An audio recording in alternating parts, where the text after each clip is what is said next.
I want to talk about something that happened to me when I was 5 years old. I may make subsequent videos talking about how this incident has affected me, why I think it happened, and other people's reactions to it after telling them. But in this video, I just want to tell the story. People may have questions or opinions about it, but I block comments because the opinions of others are not going to have any bearing on my own opinions. I also do not care to hear any scrutiny. When I told people about it as a child, they just thought I was lying, but I can assure everyone that I'm not making this up, and I would not be afraid to take a polygraph on any of it. Reactions to it in the past have made quite a negative impact to the point where I questioned my own sanity as a young adult, and this event was certainly not the only thing that has happened over the years. I learned to block out the opinions of others after realizing that blocking out the reality of what took place was pointless. I didn't block out the event itself, I just kind of went into denial about what it actually was. People who have facts about these kind of occurrences could indeed help me through this or allow me to further process my own thoughts on the matter, but those who have facts tend to keep them very secret, and I think there's a complex reason for this.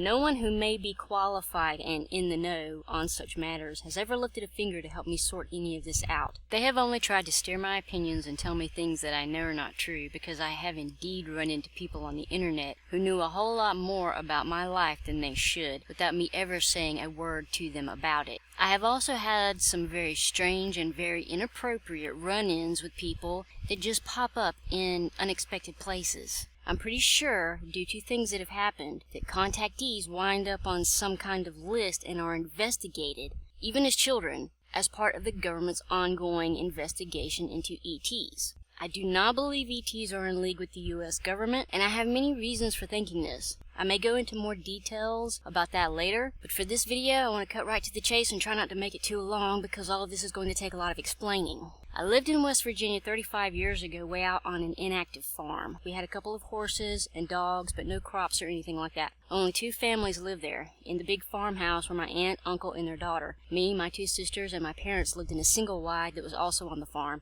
Oddly, this single wide had 4 bedrooms, and you won't see too many single wides like this one, and it's not extremely important, but I did have my own tiny bedroom. One night, as I lay sleeping, I woke up very abruptly, as people sometimes do when someone is staring at them. I'm a very light sleeper, and I mention this because it may be an important detail as I tell stories about all the paranormal events that have happened over the years. I do not sleepwalk, but I do have occasional sleep paralysis, although that does not apply to this event. My main point here is that I am acutely aware of being awake when I'm awake, and there's just no way this could have been a dream. I was fully awake, and this actually happened. After waking up, I laid there a moment with my eyes wide open. I was not groggy. I was not dreaming. I was very awake and very alert, as if someone had told me, "Get up now, someone is here." The light in the hallway was on. I do not know if my mother left it on, or if it somehow just got turned on before I woke up, but it was on and my door was open. I also was not the type of child to get in my parents' bed if I got scared in the middle of the night, but I did get up on this night. If I woke up in the middle of the night, I was more the type of child that would just lay there peeping out of the covers with my eyes wide open until I just got too tired and couldn't keep them open anymore. I would get too scared to get out of the bed, so I would just lay there looking around instead of getting out of the covers, but not on this night. Something told me to get up, and I did. I was going to go into my parents' room to see if they were awake or see what was going on because it felt like someone was there and that I was supposed to get up. I walked down the hallway and started through the living room. As I approached the kitchen, I saw a little man sitting on the counter. I could see him by the light in the hallway. I was looking at him from the side because at first he was not looking directly at me. If he had been, I think I would have noticed him before I did. I was almost in the kitchen by the time I noticed him, and when I did, I could tell there was something very strange about this whole situation because he had no ears. His jaw and his face did not look human. His skin was extremely pale and very wrinkled. I'd say he was about 4 feet tall, but I would not be a good judge of measurement at the age of 5. Nonetheless, he was not a large man. He had on a black hat and a black suit, just like a regular black suit. And the hat is probably why I did not notice his huge black eyes until he turned his face toward me. But when he did, my attention was almost immediately taken by the movement of his right hand. He motioned for me to go ahead and go down the other shorter hallway on the other side of the kitchen to my parents' room, but he motioned with his hands somewhat closed and kind of bent, like he might have been holding something. It was clear what he meant by his motion, and his mannerism was very human-like, showing a lot of intelligence, perhaps a bit of slyness, and it was almost like I could feel thoughts that he intended me to feel. He looked briefly toward the hallway as he motioned with his hand, like he had been patiently, quietly waiting for me to walk into the kitchen, and now he was going to strike up some unspoken dialogue, as if to say, "Well, go right ahead, I'm not stopping you," almost as if he had a smile on his face. As he looked back at me, I almost took a step forward. One of my feet moved forward, and then I quickly stopped as the thought entered my mind, he's going to grab me when I try to walk by. I looked back at him, and the expression on his face was peering, as though he was playing a little game, like someone would do while teasing a child or a friend. I did not move and just stood there looking at him for a moment, because I knew he was going to get me, and it was kind of obvious that he intended to project this very thought playfully.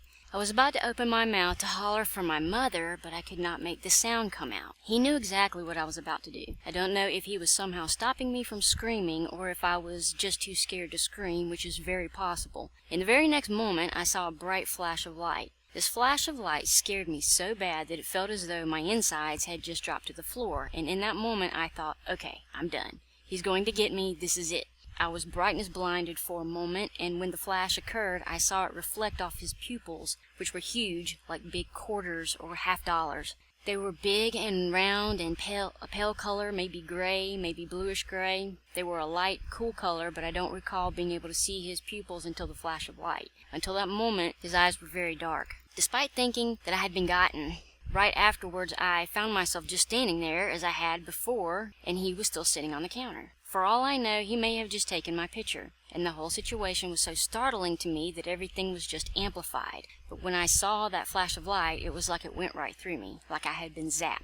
There's really no way I will ever be able to tell if it was anything more than a flash of light, but fear does that to people, and it especially does that to small children.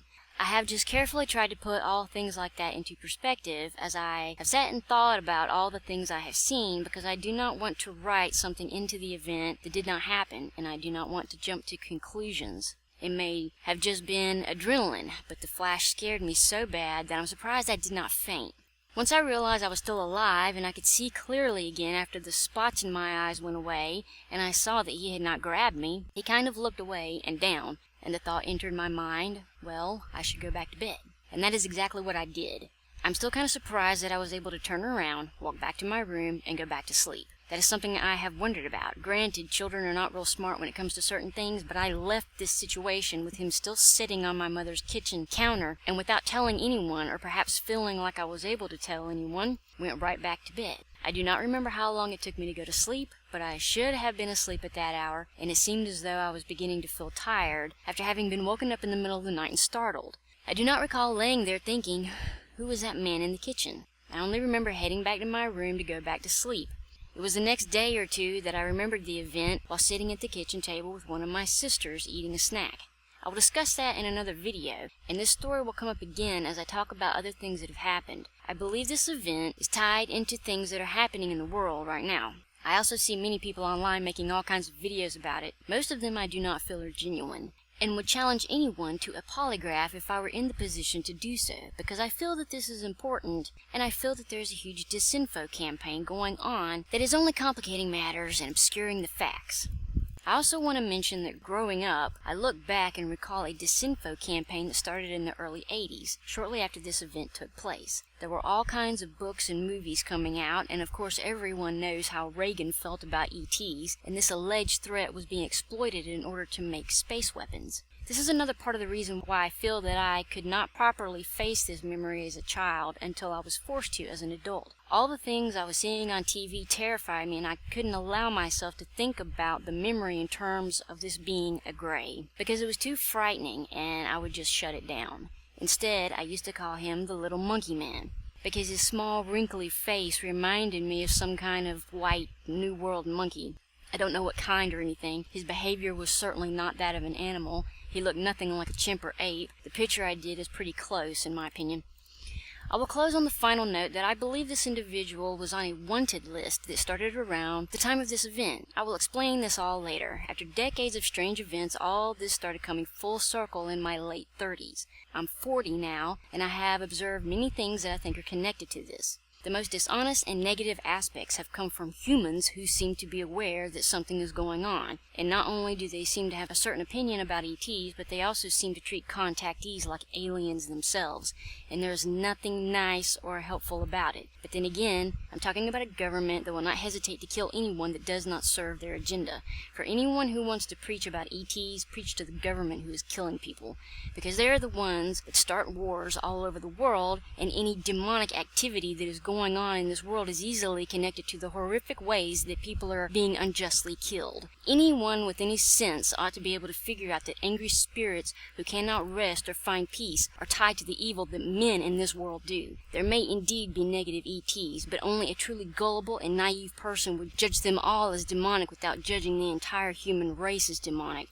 That's just common sense. Look at the things people do, and don't fool yourself into thinking that the entire human race has God's favor above any and all creatures. I have many things I want to bring to light, as well as elaborate on my opinions about having a strange little man sneaking into my house at night, which does seem rather suspicious, but there's always more to the story. I will try to hurry and make more videos, but there are just so many things to explain that have happened. Thank you for watching.